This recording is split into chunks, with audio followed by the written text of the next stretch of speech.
آپ تو یوں کہہ رہے ہیں جیسے اس پورے ہفتے ہماری ملاقات ہی نہیں ہوگی. ہم ایک ہی گھر میں ہوں گے. ہم باتیں کر لیں گے. آپ فکر نہ کریں. اور میں آپ کو شکایت کا موقع نہیں دوں گی باس. اس نے ایک بار پھر اپنائیت سے راغب نہ کہا تھا. راغب کو دکھ ہوا. یہ لڑکی پتہ نہیں کیا دماغ رکھتی ہے. جہاں راغب کی جان سولی پر اٹکی ہوئی ہے اور یہ لڑکی اسے باس پہ باس کہے جا رہی ہے. راغب بس گہرا سانس بھر کر رہ گیا تھا. اس نے ہلکی سی مسکان سے ردھم کو دیکھا جو بہت مشکل سے سجے لبوں پہ آئی تھی. اب تم کام کرو، رامین آتی ہوگی. راغب کہہ کر سیڑھیاں چڑھتا اوپر چلا گیا تھا. بنگلے کی کھڑکیوں سے جھانکتی دھوپ سمٹ گئی تھی. وہ یقیناً سورج کی باہوں میں اب آنکھیں موند کر پربتوں میں چھپ رہی تھی. ردھم نے بھی راغب کے باہر جانے کے بعد اسٹڈی کا رخ کر لیا تھا جو اس کا منتظر تھا. کمرے میں آ کر راغب اداس سا موسیٰ کو گود میں لے کر بیڈ پر بیٹھ گیا. وہ گم سم سا تھا. موسیٰ اس کی باہوں میں مچل رہا تھا. اس کو ایک پل کا بھی چین نہیں تھا. جیسے جیسے بڑا ہو رہا تھا وہ چاہتا تھا کہ اسے بس نیچے چھوڑ دیا جائے اور پھر وہ کمرے میں ہر چیز پھینکتا پھرے. جو چیز ملتی اسے کھینچ لیتا اور پھر وہ چاہے خود پہ گرے یا فرش پہ. موسیٰ کو پرواہ نہیں ہوتی تھی. جہاں دل کرتا لیٹ جاتا. کھیلتے کھیلتے تھکتا تو فرش پہ ہی لیٹ کر آرام کر لیتا تھا. کچھ دیر آرام کرتا اور پھر اپنے مورچے سنبھال لیتا. اب بھی وہ راغب سے چاہ رہا تھا کہ وہ اسے نیچے فرش پہ چھوڑ دے. راغب نے موسیٰ کا چہرہ اپنے سامنے کیا. تمہاری ماں ایک دن میری جان لے کر مانے گی. کیا ضرورت ہے اسے نوکری کرنے کی یار. وہ میری بات سمجھتی کیوں نہیں. اتنا پیار کرتا ہوں میں اس سے. شاید تبھی وہ میرے سر پر چڑھ رہی ہے. یار موسیٰ جانی، بابا کا دل بیٹھ رہا ہے تمہاری ماں کو نیچے بھیج کر. ایک ہی گھر میں ہو کر پہلی بار ایسا ہو رہا ہے کہ وہ مجھ سے دور ہے. ورنہ وہ تو مجھے کام نہیں کرنے دیتی تھی. چپکتی رہتی تھی. اس کا بس نہیں چلتا تھا میرے ساتھ ساتھ رہے. لیکن آج کتنا دل مضبوط کر کے کام میں لگی ہوئی ہے. میں چاہ رہا تھا وہ انکار کر دے لیکن اتنی ڈھیٹ ہڈی ہے ایک بار بھی اس کا دل نہیں پگھلا. راغب کا بس نہیں چل رہا تھا وہ خود ردھم کے پاس چلا جائے. وہ ابھی سے بور ہونے لگ گیا تھا لیکن موسیٰ کو بس فی الحال نیچے اترنا تھا. اسی لیے جب راغب نے اسے نہ چھوڑا تو وہ رونے لگا. راغب نے اسے تیزی سے نیچے چھوڑ دیا اور خود بھی فرش پر بیٹھ گیا. اب بابا جانی اپنے جانی کے ساتھ کھیلیں گے. یہ موقع بھی بہت دنوں بعد اس کے ہاتھ لگا تھا تو وہ اس لمحے کو انجوائے کرنا چاہتا تھا. ردھم کو ذہن سے جھٹکتا وہ موسیٰ کے ساتھ کھیلنے لگا تھا. اس کے سارے کھلونوں کو اس کے سامنے بکھیر کر وہ ایک ایک چیز اس کی طرف بڑھاتا اور موسیٰ سر دائیں بائیں ہلا دیتا جیسے اسے یہ سب نہیں چاہیے تھا. وہ سارے کھلونوں کو پیچھے کرتا بیڈ کی سائڈ ٹیبلز کی طرف چلا گیا. راغب اسے پکڑتا تو وہ رونے لگتا. اسی لیے راغب نے اسے چھوڑ دیا تھا اور اب وہ چوکنا سا بیٹھا اسے دیکھ رہا تھا تاکہ کچھ الٹا کرے تو پکڑ لے. لیکن موسیٰ کا ارادہ بس سائڈ ٹیبل سے لٹکتے راغب کے موبائل کے چارجر کی تار کو کھینچنا تھا. بس وہ اس سے زیادہ کچھ نہیں کرنا چاہتا تھا. اسے تاروں سے کھیلنے میں بہت مزہ آتا تھا. بورڈ میں انگلی ڈالنا اس کا جیسے ارمان تھا. جیسے ہی موقع ملتا وہ بھاگ کر اس سوراخ کی جانب جاتا اور ردھم کو دیکھ کر ایسے مسکراتا جیسے کہتا ہو کہ پکڑ سکتی ہو تو پکڑ لو ورنہ میں انگلی ڈال دوں گا. اور تب ردھم اسے پکڑ لیتی تھی. اسے جتنا دور کرتی جہاں سے ہٹاتی وہ وہیں جاتا. ردھم اسے مکوڑا کہا کرتی تھی جسے جہاں سے جتنا ہٹاؤ وہ اتنا ہی وہاں جایا کرتا تھا. اب بھی راغب کے موبائل کے چارجر کی تار کو بہت دقت سے کھینچ کر نکال چکا تھا. راغب اس کی طرف ہوا. اس نے احتیاط سے اس کے ہاتھ سے تار لی اور نرمی سے اس کے ہاتھوں کو چوم کر بولا میرے بیٹے اس سے کھیلو. لیکن بیٹے نے باپ کے دیے سارے کھلونوں کو غصے سے پٹکنا شروع کر دیا. تو راغب جان گیا کہ موسیٰ ردھم کا بیٹا ہے. بے شک حصہ اس کا بھی شامل ہے لیکن اس میں خصوصیات ردھم کی زیادہ ہیں. اور ناراض ہونا غصہ کرنا اس نے ردھم ہی سے سیکھا ہے کیونکہ راغب میں ان دونوں سے زیادہ صبر تھا. وہ یقین سے کہہ سکتا تھا لیکن موسیٰ اور ردھم میں نہیں تھا، اسی لیے راغب نے ہار مانتے اسے چارجر ہی دے دیا۔ موسیٰ چارجر لیتے ہی اس میں مگن ہو گیا۔ راغب دیوار سے ٹیک لگائے بیٹھا اسے دیکھ رہا تھا۔ اس کے پاس آج بہت فرصت تھی اپنے بچے کو کھیلتے دیکھنے کی۔ وہ اپنا آفیشیل فون بند کر چکا تھا تاکہ اس کے اور اس کے بیٹے کے اس گولڈن ٹائم میں کوئی تیسرا نہ آ سکے۔ وہ مکمل توجہ بس موسیٰ کو دینا چاہتا تھا، جس کا چند پل تار سے کھیلنے کے بعد اب ارادہ بدل گیا تھا۔ اب وہ کچھ اور تلاش کر رہا تھا۔ وہ پلٹا، ہتھیلیاں اور گھٹنے فرش پر ٹکائے اور اپنے مشن کے لیے نکل گیا۔ اس کا رخ اب الماری کی جانب تھا۔ راغب چوکنا، موسیٰ الماری کے نیچے سے کچھ نکال رہا تھا۔ راغب آگے ہوا، اٹھا، اس نے موسیٰ کو پکڑا جو الماری کے نیچے ہاتھ ڈالے جدوجہد کرنے میں مصروف تھا۔ جب راغب نے اسے کھینچ کر باہر نکالا تو اس کے ہاتھ میں 5,000 کا نوٹ تھا۔ راغب کی بھویں ناسمجھی سے سکڑی، پھر اس کا ماتھا ٹھنکا۔ شاید کبھی کپڑے بدلتے یا رکھتے جیب سے یہ پیسے گرے اور الماری کے نیچے چلے گئے۔ راغب نے نوٹس نہیں لیا تھا اور آج موسیٰ نے انہیں ڈھونڈ نکالا تھا۔ راغب کھلکھلا کر ہنس دیا۔ میرا بیٹا جاسوس بنے گا۔ وہ ہنسا تھا۔ اس نے موسیٰ کے گالوں کو چوما اور اسے پھر فرش پہ بٹھا دیا۔ موسیٰ کو وہ نوٹ دلچسپ نہیں لگا۔ اب ایک بار پھر موسیٰ کمرے میں گھوم رہا تھا۔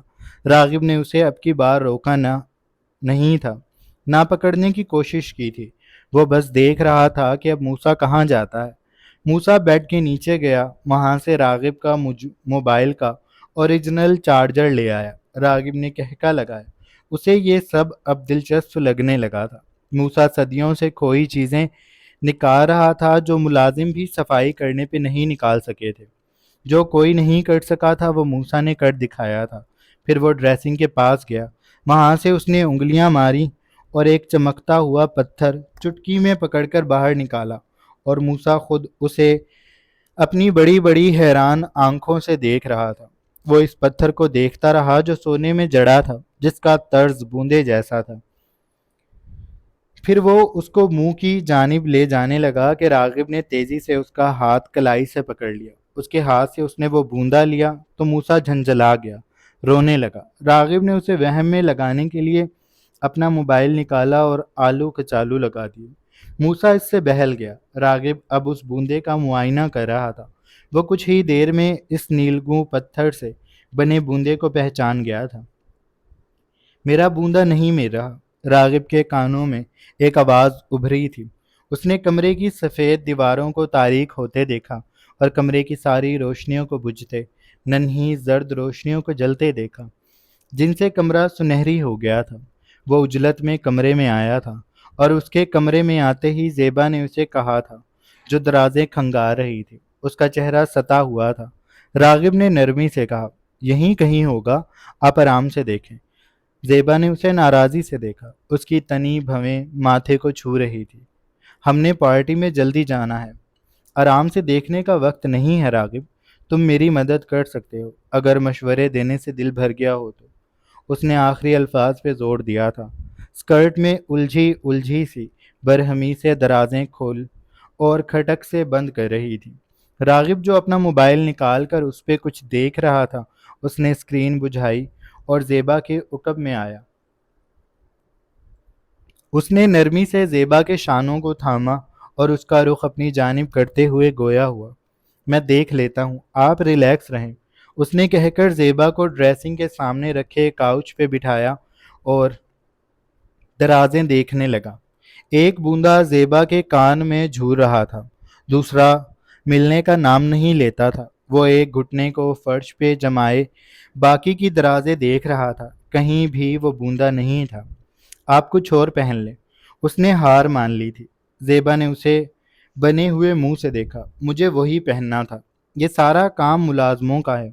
مجھے اس لڑکی پہ شک ہے، وہ جو نئی آئی ہے، جسے تم نہ جانے کہاں سے اٹھا لائے ہو، جس سے تمہیں بہت ساری ہمدردیاں ہیں۔ راغب اس کی بات پہ چونکا تھا۔ آپ کیا بات کر رہی ہیں؟ اس سب میں گڑیا کہاں سے آ گئی؟ وہ ناراض بھی نہیں ہوا تھا، نہ ہی اس کے ماتھے پہ ایک ہلکی سی شکن تھی، لیکن زیبا جیسے لڑنے کے موڈ میں تھی۔ بڑا نام یاد کر لیا ہے تم نے اس کا۔ راغب نے اسے حیرانی سے دیکھا۔ زیبا؟ اس کی آواز میں صدمہ تھا۔ وہ سمجھ نہ سکا کہ کیا کہے۔ کیا زیبا؟ کیا تم اس سے ہمدردی نہیں رکھتے؟ اس کے بوڑھے باپ کے علاج کا ٹھیکہ تم نے لے لیا، اب اسے بھی نوکری پہ رکھ لیا، کیا ضرورت ہے اس کے پورے گھر کو یہاں جمع کرنے کی؟ جو تم کر رہے ہو وہ کافی ہے، اس لڑکی کو یہاں نہیں ہونا چاہیے۔ زیبا کو نہ جانے کس بات کا ڈر تھا یا غصہ تھا، راغب کچھ بھی سمجھ نہیں پا رہا تھا۔ وہ بس زیبا کا چہرہ دیکھ رہا تھا۔ کریم میرے بہت پرانے ملازم ہیں۔ زیبا تمسکر سے ہنسی۔ میرے؟ اس نے راغب کا لفظ پکڑ لیا۔ وہ میرا ملازم تھا، میرا۔ تمہارے پاس جو ہے وہ میرا ہے، مجھے اس سے ہمدردی نہیں ہے، تو تم ہلکان کیوں ہو رہے ہو؟ راغب کو وہ جتا چکی تھی کہ راغب کیا ہے۔ راغب چپ سا ہو گیا۔ اس نے کچھ دیر بعد ہلکی سی آواز سے کہا، وہ لڑکی خوددار ہے زیبا۔ اس نے مجھے کہا کہ وہ… زیبا نے ہاتھ اٹھایا۔ مجھے نہیں جاننا اس نے کیا کہا اور تم کہاں بہکے، اسے بس فارغ کرو۔ راغب کی آنکھوں میں سرخی سی اتر آئی تھی۔ اس کی عمر سہانا سے بھی کم ہے۔ وہ کہنا چاہتا تھا کہ وہ اس کے لیے سہانا جیسی ہے، یعنی بچوں جیسی۔ زیبا نے سر ہلایا۔ ہاں، جتنی کم عمر ہوں اتنی توجہ کا مرکز بنتی ہیں۔ غریب کے پاس بیچنے کے لیے حسن ہی تو ہوتا ہے۔ اس کے باپ نے یہاں سوداگر اچھا دیکھا تو اسے یہاں بھیج دیا۔ میں تمہیں کہہ رہی ہوں اس لڑکی کو نکالو ابھی، ورنہ میں کہیں نہیں جا رہی۔ وہ سینے پہ ہاتھ باندھ کر بیٹھ گئی۔ راغب کے اندر آگ اٹھ رہی تھی جو اس کے اندر کے ایک ایک حصے کو جلا رہی تھی۔ اس کا خون جل جل کر سیاہ ہو گیا تھا۔ وہ سیاہی اس کی آنکھوں سے ہوتی پورے چہرے پر پھیل گئی۔ اس کا چہرہ اس عمارت جیسا ہو گیا تھا جس میں ایک بھی روشنی نہ ہو، جس تک چاند بھی نہ پہنچ سکے، جس تک تارے بھی نہ جا سکے، جہاں جگنو نہ ہو، جہاں کچھ بھی نہ ہو، بس تیرگی ہو۔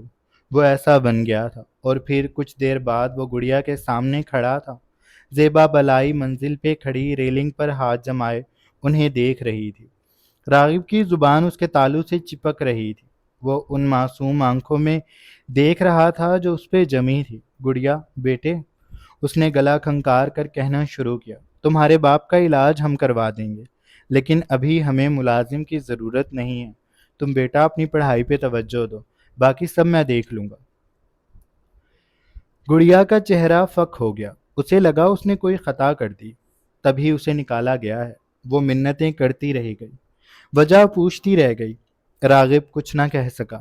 اس نے گڑیا کی طرف سے رخ موڑ لیا تھا، اور اوپر کھڑی زیبا نے اپنا فون سامنے کیا۔ کریم کے علاج کے لیے جو کچھ آفس سے کیا جا رہا ہے اسے بند کر دیا جائے، یہ میرا حکم ہے، اور راغب کو اس بارے میں کچھ بھی پتہ نہیں چلنا چاہیے۔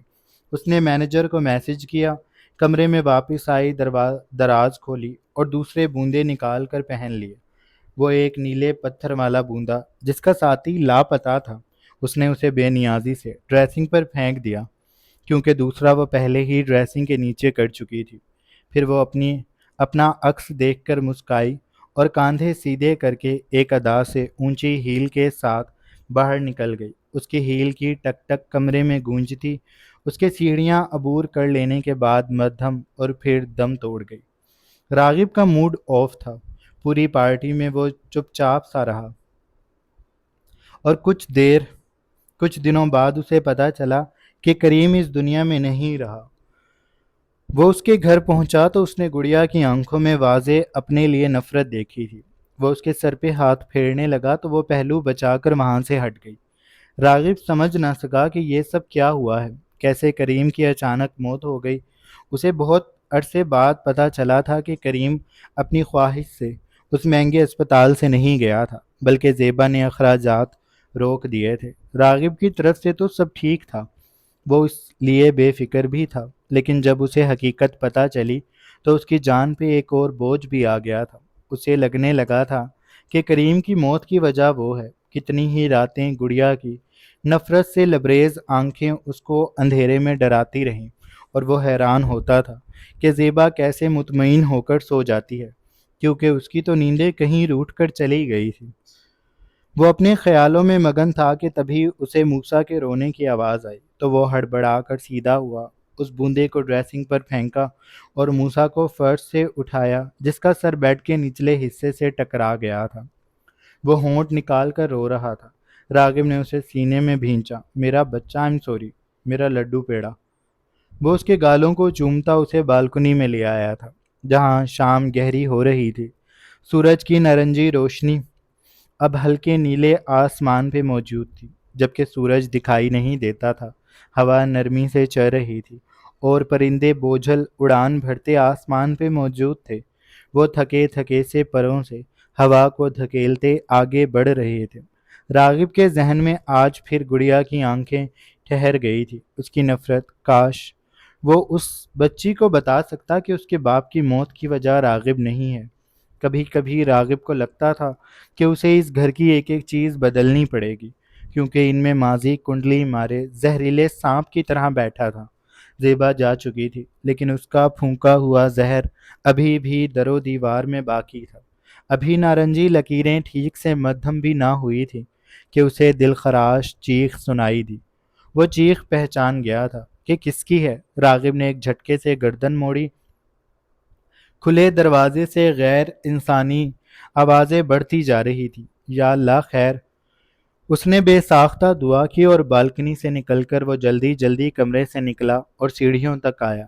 ملازم بھی اپنا کام چھوڑ کر اسٹڈی کی جانب بھاگے تھے۔ راغب جب تک وہاں پہنچا گھر کے سارے ملازم جمع ہو چکے تھے۔ راغب کو دیکھ کر انہوں نے جگہ بنائی۔ راغب اسٹڈی میں اڑی رنگت کے ساتھ داخل ہوا اور اس کے اندر داخل ہوتے ہی ردھم بھاگ کر اس کے پیچھے آئی۔ اس کی شرٹ کو مٹھی میں جکڑ کر وہ کانپتی ہوئی بولی، مجھے بچا لے۔ اس کی سسکیاں بندھی ہوئی تھی۔ راغب کو سمجھ نہ آیا کیا ہوا ہے۔ عالیہ خود چیخ رہی تھی۔ یہ نا ادھر میں نے رامین لکھنا تھا، ایک پارٹ میں نے 15 دن پہلے لکھا تھا اور آج دوسرا پارٹ لکھا تو میں نام بھول گیا، تو آپ لوگ مینیج کر لینا۔ اب آپ لوگوں کو کیا ہی فرق پڑتا ہے، وہ عالیہ ہو یا رامین ہو، ہے تو وہ لڑکی۔ خود چیخ رہی تھی، رو رہی تھی۔ راغب نے ردھم کو پکارا، کیا ہوا؟ اس نے ردھم کو اپنے سامنے کیا۔ اس کی آنکھیں مسلسل بہہ رہی تھی۔ راغب کے دل کو کچھ ہو رہا تھا۔ ردھم ریلیکس ہو جاؤ، ہوا کیا ہے؟ اس نے نرمی سے پوچھا۔ موسیٰ حیرانی سے ماں کو دیکھ رہا تھا کہ اس کو اب کیا ہو گیا۔ ردھم نے جواب نہ دیا۔ وہ اس کے سینے سے لگ گئی۔ میرے اوپر چھپکلی گر گئی تھی، فائلیں نکال رہی تھی میں، وہ بے ربطگی سے بولی۔ اس کے الفاظ ٹوٹ ٹوٹ کر اس کے منہ سے ادا ہوئے تھے۔ راغب کو مشکل سے اس کی بات سمجھ آئی تھی۔ عالیہ تو راغب کو دیکھ کر چپ ہو گئی تھی۔ اپنے پہلو سے آنکھیں رگڑتی وہ اب چپ چاپ کھڑی تھی، البتہ ردھم راغب سے لپٹی تھی۔ راغب نے اس سے مخاطب ہونے سے پہلے عقب میں موجود ملازمین کو ایک بھم اچکا کر دیکھا تو وہ سب سر کھجاتے وہاں سے تیتر بیتر ہو گئے۔ اب باری تھی اس نئی امپلائی کی۔ اس نے ردھم کو کوہنی سے تھام کر اپنے سامنے کیا۔ مس ردھم، یہ کیا تماشا تھا؟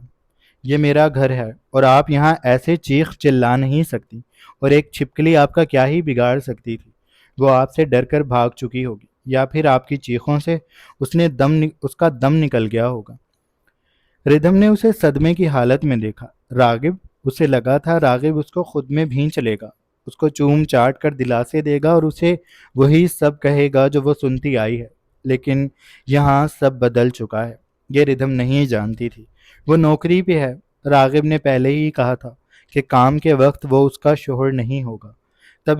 تب ردھم نے بھی بڑے مزے سے اسے باس کہنا شروع کر دیا تھا، اور اب وہ باس بن رہا تھا تو ردھم کی ہوائیاں اڑ گئی تھی۔ راغب، وہ میرے اوپر گری تھی، اور یہ آپ کا گھر نہیں ہے، یہ میرا بھی ہے۔ راغب نے اس کی کوہنی بھی چھوڑ دی تھی۔ یہ گھر آپ کا 12 کے بعد ہوگا، ابھی یہ آپ کی ورک پلیس ہے، اور میں آپ کا باس ہوں، اور آپ باس سے یوں لپٹ نہیں سکتی جیسے ابھی آپ لپٹی ہیں۔ عالیہ بھی چپکے سے باہر نکل گئی تھی۔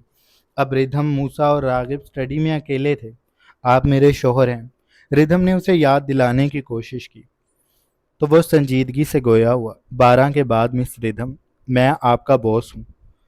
اس نے ایک ایک لفظ پہ زور دیا۔ ردھم اسے کچھ دیر دیکھتی رہی، پھر وہ پنجوں کے بل ہوئی اور اس کے لبوں کو اپنے لبوں میں الجھاتی وہ اس کے نچلے لب پہ کاٹتی جنونی سی ہو رہی تھی۔ آپ میرے شوہر ہیں، وہ راغب کے اعصاب بوجھل کر رہی تھی، اسے بہکا رہی تھی۔ اس کا ہاتھ راغب کے پیٹ سے ہوتا نیچے اس کے ٹراؤزر کی حد سے آگے بڑھتا اس کے وجود پہ آ گیا تھا۔ وہ اس بے جان سے حصے کو اپنے لمس دے کر جگا رہی تھی۔ راغب نے مسرور سے انداز میں آنکھوں کو میچا اور ردھم کے ہاتھ کو کلائی سے تھام کر ایک جھٹکے سے اسے خود سے دور کیا۔ ردھم کی آنکھیں بھیگی بھیگی مخمور ہو رہی تھیں اور راغب کی آنکھوں میں اس لمحے کی تپش بھر کر انہیں سرخ کر چکی تھی۔ راغب نے اپنے گیلے گیلے لب بھینچے اور ردھم کو ایک جھٹکا دے کر اپنے قریب کیا۔ وہ اس کے سینے سے لگ گئی تھی۔